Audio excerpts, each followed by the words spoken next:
Welcome to Fundamentals of Insurance, Chapter 5, Property Insurance Policies, Common Characteristics.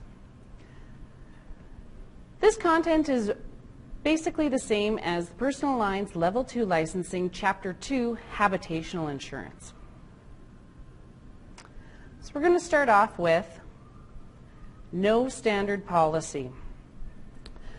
As you become more familiar with insurance policies, which is the common term that we use to refer to an insurance contract, you'll discover that there's no standard policies.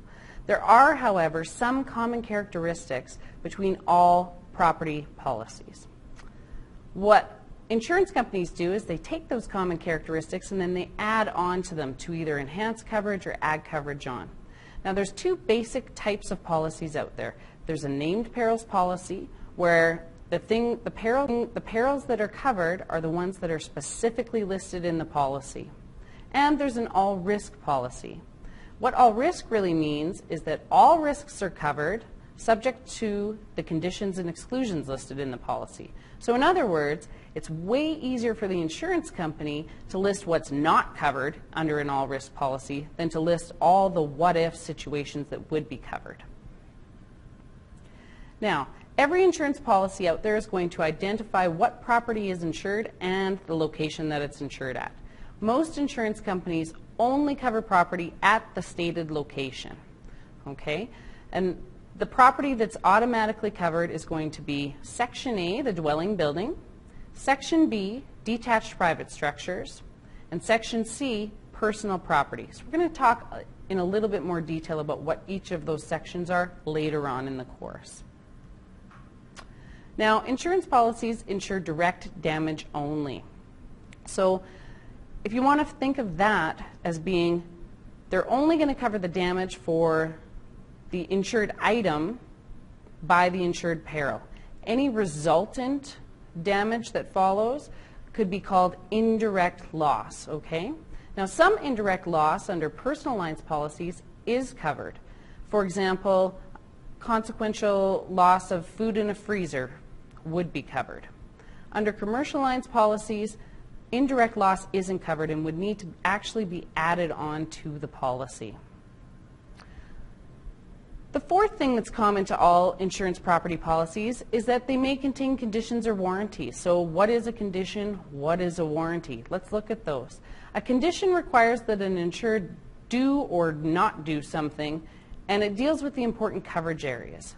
A warranty is more like a promise that the insured is going to do something or maintain something in a certain way.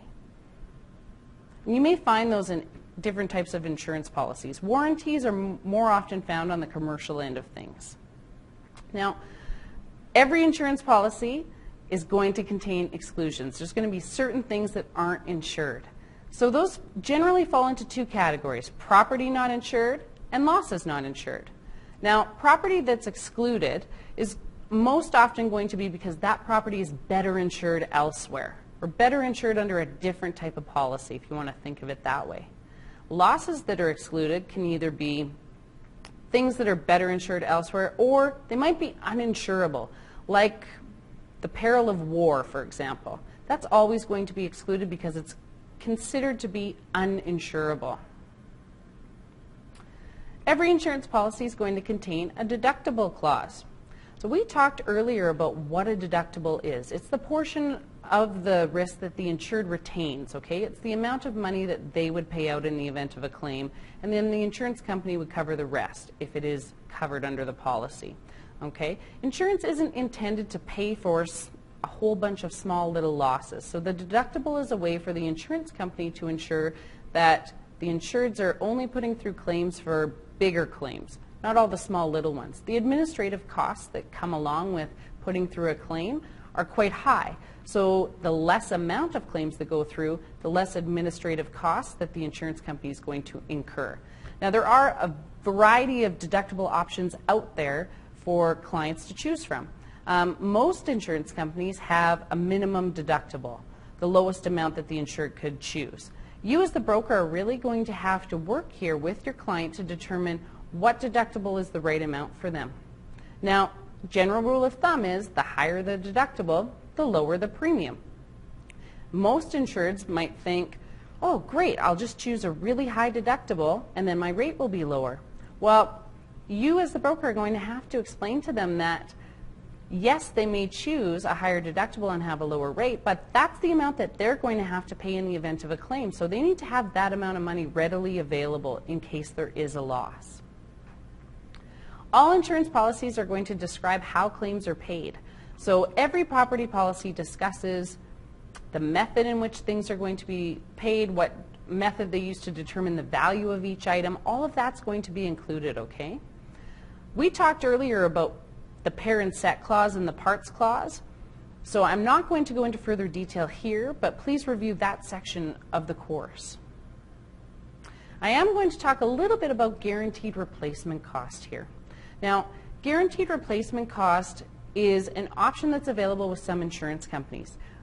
Basically, what guaranteed replacement cost means is that in the event of a loss, provided that the insured has insured their property to 100% of their value, the insurance company agrees to pay whatever cost it is to replace that item, even if it's over and above the limit.